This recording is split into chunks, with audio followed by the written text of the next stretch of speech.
নৌপথে ঈদযাত্রা নির্বিঘ্ন করতে সার্বিক ব্যবস্থা নেওয়া হয়েছে বলে জানিয়েছেন সড়ক পরিবহন ও নৌমন্ত্রী শেখ রবিউল আলম রবি। দুপুরে নৌপথের ঈদযাত্রা ঘিরে প্রস্তুতিমূলক সভা শেষে একথা জানান তিনি। মন্ত্রী বলেন, লঞ্চে বাড়তি ভাড়া আদায় বন্ধে প্রয়োজনীয় ব্যবস্থা নেওয়া হবে। শামীমুজ্জামান চৌধুরী রিপোর্ট। নতুন সরকারের সামনে প্রথম ঈদ, যেখানে বড় কর্মযজ্ঞ থাকে, চাকুরিস্থল থেকে গ্রামমুখী মানুষের যাত্রা, যা নির্বিঘ্ন করতে প্রস্তুতি শুরু করেছে সরকার।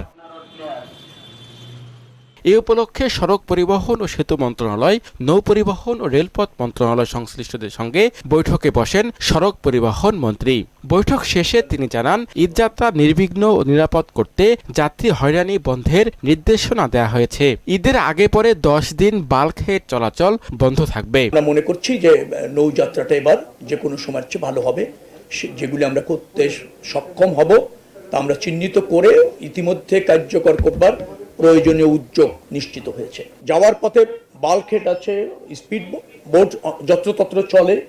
আবার এখান থেকে নারায়ণগঞ্জ পর্যন্ত অনেক জায়গায় আছে যে যত্রতত্র অনেক নৌ যান থাকে, অনিয়ন্ত্রিত, নদীটাকে কাভার্ড করে রাখে, পার্কিং করা নিয়মিত থাকে না। তো এই জায়গাগুলিতে শৃঙ্খলা থাকবে। ঢাকায় ট্রাক থামিয়ে চাঁদা নেওয়া অবৈধ বলে জানান মন্ত্রী। চাঁদা এবং চাঁদাবাজি দুটি জিনিস পার্থক্য আছে। চাঁদাটা কোনো সময় শ্রমিক এবং মালিকদের স্বার্থে তারা তারাই নির্ধারণ করে মানে আমি বুঝাচ্ছি সমঝোতা। চাঁদাবাজি হচ্ছে সেইটি যেটি মানুষকে বাধ্য করে জোর করে নেওয়া হয়, তাদের নির্ধারিত প্রক্রিয়া না, কোনো অবৈধ শক্তি সেটা করতে চায়, সেটা করার কোনো সুযোগ নেই।